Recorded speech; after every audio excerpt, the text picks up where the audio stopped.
Delimitation పేరు మీద దక్షిణాది రాష్ట్రాలకు అన్యాయం చేస్తామంటే మాత్రం ఎట్టి పరిస్థితుల్లో ఊరుకోము.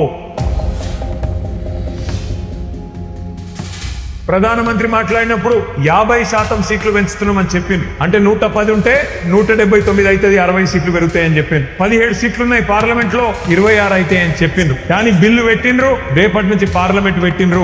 బిల్లులో మాత్రం 50% ముచ్చట్లు లేనే లేదు. అంటే చెప్పేది ఒకటి, చేసేది ఒకటి. మీరు ఒక్క మాట యాది పెట్టుకోండి, భారతీయ జనతా పార్టీ ఎన్నటికి కూడా తెలంగాణకు మిత్రుడు కాదు.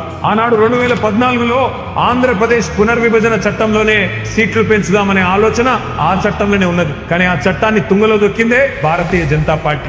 మళ్ళీ ఈ రోజు సీట్ల పెంపు పేరు మీద మళ్ళీ కొత్త డ్రామా చేస్తూ మహిళా రిజర్వేషన్ అని చెప్పి తీసుకొస్తా ఉన్నారు. మహిళా రిజర్వేషన్ కు మేము అనుకూలమే.